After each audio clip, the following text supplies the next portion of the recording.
Good day all, welcome back to Cruisin Classics YouTube channel. Today we have for your viewing enjoyment a 1984 Chevrolet Camaro. The 1980s, 82 to 92 Camaros, third generation, are all pretty much the same body style. You can see you've got the deep bucketed headlights in the front, the low front spoiler, kind of an iconic look for that time period. Everybody who sees him remembers him well from that time. This particular car, we believe, was born just a standard sports roof Camaro. Not a Z28, not a Berlinetta, but a well-optioned base level Camaro.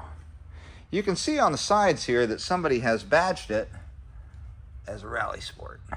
But there were no rally sports in 1984, so we know that's not right. But this particular car, when you study the RPO codes, was born a blue car and was born with a 305 V8 engine, 150 horsepower, which was the stock engine for the Z28. It also is born with factory air conditioning. Again, for a base model car, a nice feature. They just took a base and loaded it up really heavy. You can see the car's been repainted. Right now it's a green metallic. See if I can get some of the metal flake in there. It looks sharp, driver quality, but looks really good. Again, I mentioned the front spoiler, which is in nice condition on this car. Quad headlights in their deep buckets. Got the nice red, white, and blue Chevy logo on the front. As we travel around the side, you'll see a minor upgrade here that they've made. Getting away from the stock wheels, they have put split 5-spoke US mags on there with a kind of flat gray on the center and shiny silver rings. And on those we have some Otsu tires that are newer, not brand new, but newer. You can see it has dual body color side mirrors on it. It has the ground effects valances on the side, just like the Z28 would.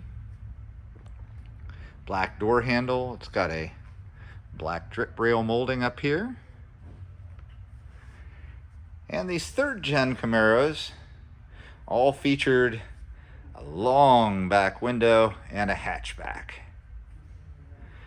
This one, and again, a tribute to the Z28, it's got the 3-piece rear spoiler on it.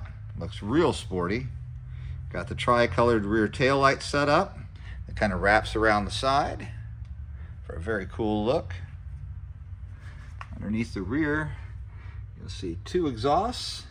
It's not a full real dual exhaust though. After the manifolds under the hood, it goes to a single tailpipe, then a single muffler, and then splits into 2 at the end.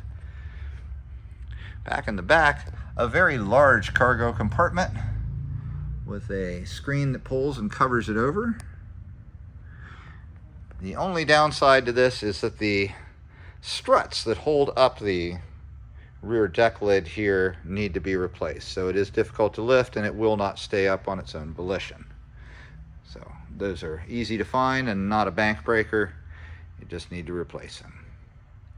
Good looking car all over. Again, driver quality paint, but nice driver quality paint. You can find little mars and imperfections here and there, but as you stand back 5 feet from it, it just looks like a gorgeous green metallic vehicle.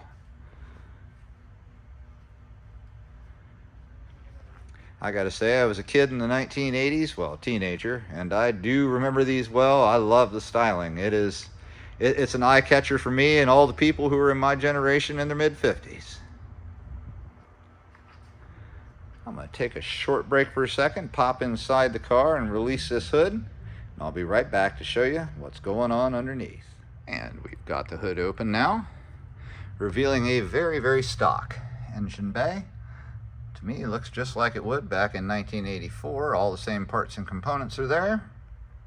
It is a 305 V8, like we mentioned, 150 horsepower variation. The only stronger engine that year was available as an option on the Z28, a 190 horse 305. So a small upgrade from this one. You can see here that down below It does have the smog equipment down there, but there's no belt on it. It's not hooked up, but it's still left there. You can see a working air conditioning unit right here. And we definitely have power brakes, dual reservoir. And it's a little tough to see from here down underneath, but it is a power steering car, of course, as well. So all the modern things that you're going to look for. And a stock engine bay. It looks pretty clean considering the age of the car. Let's hop inside and take a look at what the cabin has to offer. As you open the door, all the courtesy lights come on. So your dome light and both the under dash lights come on and illuminate the interior. The interior is mostly black, save for the gray cloth seats. And as you can see here, we have OEM door cards with crank windows and an interior mirror adjuster. Not power locks, just individual locks. The seats are in excellent condition. Look at that. No wear on the sides, no wear on the bolster. The passenger seat looks just as nice. You'll see here the rear seat, because of the tunnel being so big, has bucket bottoms and a bench back, but the bench back does lay down and provides even more storage room on top of what's already back there beneath the hatchback.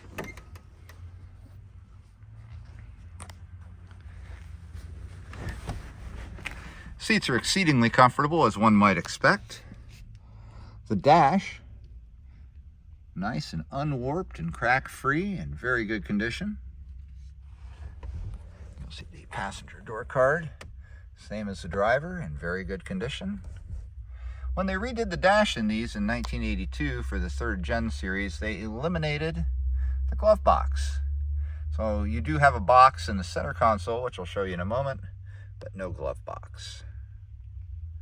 And again, that passenger seat in stupendous condition, just like the driver. Here's the center console. Storage box. See, there's your shifter for the automatic overdrive transmission. It does have what was the good stereo for the day. That is a factory Delco AM/FM cassette with equalizer stereo. The unfortunate aspect is that when you go to turn it on, you have to hold the power button down and it just squeals at you. But it does get power and it does connect to the speakers, so it would be quite easy to put in an aftermarket radio in place of this one, perhaps with a CD player and maybe even Bluetooth. That would be nice. Right above it, you'll see the HVAC controls, and it does have nice cold working air conditioning, as well as hot heat and a nice strong fan. So just what you're looking for there. On the gauge cluster, we've got an 85-mile-an-hour speedometer. We've got a gas gauge, and while it looks like gauges for water temp, oil pressure, and battery amperage, they are just lights that come on if there's an issue, and that's all. It does have 2-speed wipers. It has, there you go, those are on the stalk there, and it has tilt column as well with the steering wheel. Somebody has added a Chevy steering wheel cover to it, and it looks like they've done it because the stitching was bad on the original steering wheel, but they've covered it with this, and it's a nice hand feel. It's nice and padded. It's easy to use. It doesn't come off easily, so it's a good choice in my opinion. Horn works. It sure does. And I'm going to fire this car up for you now. The sound out of the exhaust, considering it's just a single exhaust, single muffler, and then a dual exit, it sounds really aggressive. Sounds like a 350, not a 305 under the hood.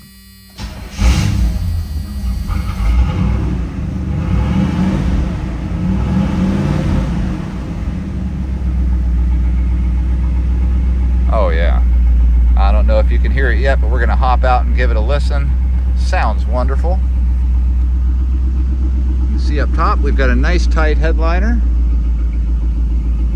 Dual visors, passenger and for driver. No vanity mirrors, no reason to be vain.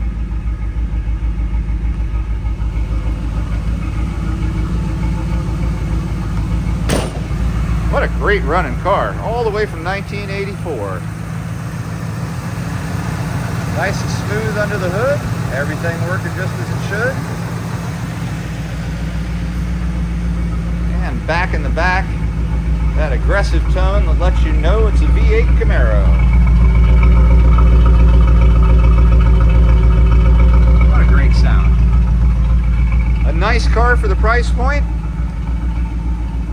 Here at Cruisin Classics in Columbus, Ohio, our number is 614-276-7355.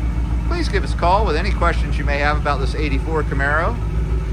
We can help you with shipping, door to door in an enclosed trailer. We can help you get financing. We have a couple companies we deal with that specialize in classic car lending. And again, if you have any questions at all about this or any other vehicle that we have to offer, please give us a call. Again, our number at Cruisin Classics in Columbus is 614-276-7355. And today we're featuring a 1984 Chevrolet Camaro in green metallic. Give us a call.